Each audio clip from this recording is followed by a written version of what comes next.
artinya kan juga membeli. Kalau banyak yang membeli degree, artinya kan permintaannya banyak, harganya, harapannya bisa naik. Harapannya seperti itu.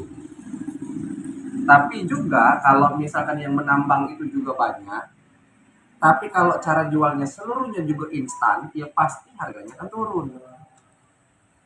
Makanya ada kalau istilah kalau di kripto ini ada istilahnya itu jual butuh.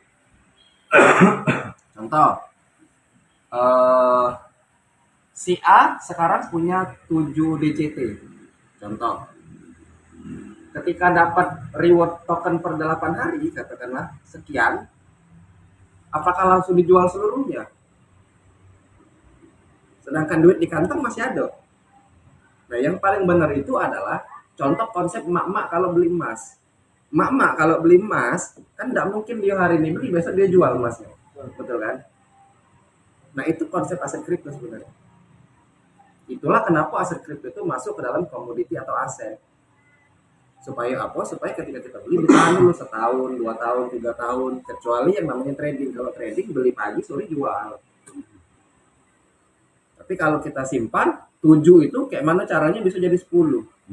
Atau 7 kayak mana caranya bisa jadi 20. 7 kayak mana caranya bisa jadi 30. Atau 7 yang tidak masuk akal lagi, 7 jadi 1000. Dapat ada istilah namanya kompon. Kompon itu menambah lagi hasil, itu dimasukkan lagi, ditambah lagi hasil, dimasukkan lagi. Sampai kita dirasa butuh uang, baru kita jual. Kemarin aku lihat status Pak Irwanto. Pak Irwanto itu dari Cirebon. Dia 1,5 tahun itu cuma jual buku. Sekarang sudah jadi 200 DCT. Nah, sudah 200 kan kita kan sesuai dengan target. Jadi sebenarnya kalau bermain di bisnis investasi, sebenarnya tujuan itu adalah target keuangan. Kalau aku main misalkan, aku main investasi contoh di kripto atau di saham atau di dana reksa. Tujuannya apa ditanya, berarti tujuanmu apa? Tujuanku cuma target keuangan. Contoh, aku sekarang modal 30 juta rupiah. Aku target pengen beli mobil Pajero, katakanlah. Nah, 30 juta ini aku harus masukkan ke dalam keranjang investasi tadi, dalam bentuknya apapun, termasuk contohnya kripto, sampai bisa menghasilkan untuk bayar atau beli Pajero tadi. Jadi bukan duit 30 jutaan kalau langsung kita belikan kan tidak cukup. Sama dengan kawan-kawan punya hasil sekarang, dimakan langsung atau diinvestasikan lagi, hasil dari investasi baru dijajankan. Nah, itu kan salah satu manajemen keuangan. Nah, itu penting. Kalau brand ambassador sekarang itu sudah kami latih untuk kalau dapat hasil, bangun usaha, hasil dari usaha itu baru dikeluarkan untuk kehidupan sehari-hari. Itu baru benar. Tapi kan kadang-kadang iman kita ini kan udah kuat. Godaannya. Iya kan? Harus beli mobil anggapan hari inilah untuk bayar. Itu benar. Cuman alangkah lebih bagus itu diputar dulu sekali lagi, baru dikeluarin. Ya terserah kawan-kawan. Kalau misalkan jagonya di properti, di jualan UMKM, atau di trading. Jadi diputar dulu. Dapat nih 8 hari 1 juta contoh dirupiahkan, kan bisa dibagi-bagi. 10%-nya masukkan ke deposito bank, 20% untuk operasional, 10%-nya beli saham, 10% ditabung untuk buat bisnis, 10%-nya untuk sedekah, 10% untuk hiburan, kan bisa. Nah, itu sudah terjadi belum? Pertanyaan nih. Atau dapat 8 hari langsung habis. 8 hari langsung habis.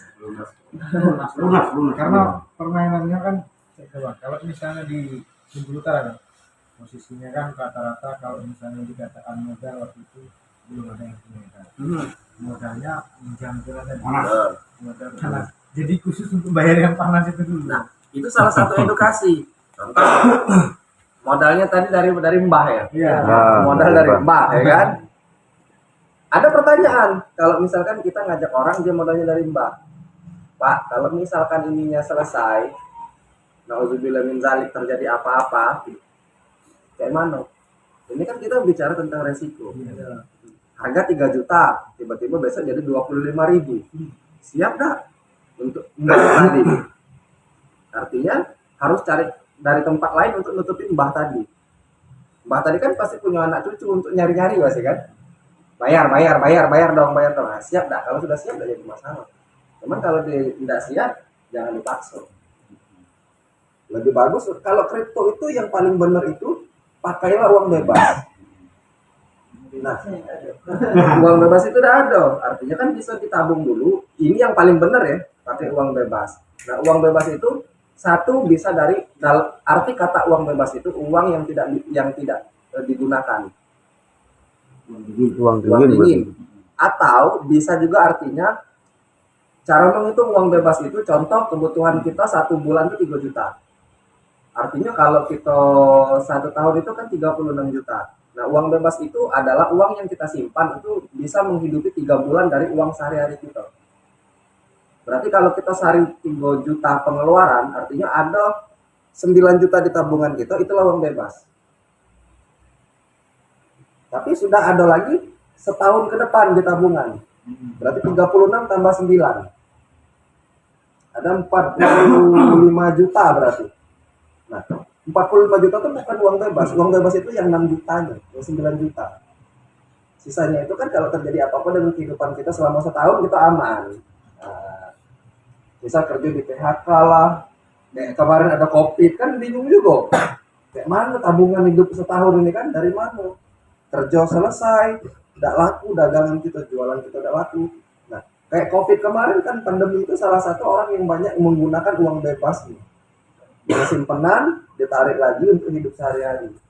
Nah, itu juga yang masuk untuk manajemen, masuk ke aset kripto. Gunakan uang dingin, gunakan uang bebas. Kan banyak kalau kita dengar di YouTube gitu kan, gunakan uang bebas, gunakan. Hati-hati kalau menggunakan uang panas. Kenapa ketika harga turun orang banyak tidak terima protes karena dia pakai uang panas? Dia tidak muka. Harus tadi nutup mbah tadi. Ada tanya lagi bang. Boleh Bang? Hmm. PT Kona kami ini kan menciptakan koin bang, tapi tidak menjual kan. Dia kan mendapat keuntungan kan dari penjualan alat atau miner. Iya kan bang? Nah seandainya kalau sudah selesai masa penambangan, nah itu apa peran PT Kona kami ini bang?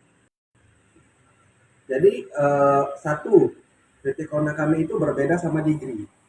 Ya. Kalau Digri itu ada developernya. Jadi Kona kami ini perusahaan yang dibangun untuk menjual alat miner. Dan PT Kona kami ini tidak menerima penjualan Digri. PT Kona kami ini tidak menjual Digri, membeli Digri itu tidak. Jadi kalau misalkan ada orang yang mau menambang, beli Digri ke Kona kami itu tidak bisa.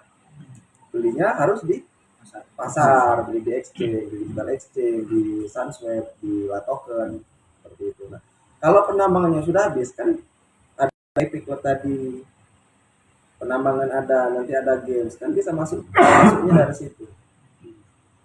Jelas setiap tahun kan pasti ada program. Ada program. Tetap dapat penghasilan Kona kami ya, karena kalau Kona kaminya tidak dapat penghasilan dari mana bisa bayar karyawan-karyawan untuk maintenance, untuk edukasi, untuk marketing kan dari situ semua. Dan masih lama kalau penambangan di green habisnya masih di atas 10 tahun. Matilah dulu. Siapa? Usia cukup muda. Nah, kitanya yang cukup atau enggak, sampai atau enggak gitu di situ. Ketika penambangan di green habis. Semakin tahun semakin susah keluar. Iya, karena keluar degree pun per 1 tahun itu dibatasin, nggak bisa langsung keluar 3 juta, nggak bisa. Ada batasnya. Di periode pertama ada batasnya. Periode kedua ada batas, periode ketiga ada batas. Jadi nggak bisa langsung seluruh Indonesia nambang keluar, nggak bisa, ada batasnya. Jadi kalau dia sudah batas tutup, penambangnya nggak bisa ditambang. Iya. Ada batas target. Ada batas.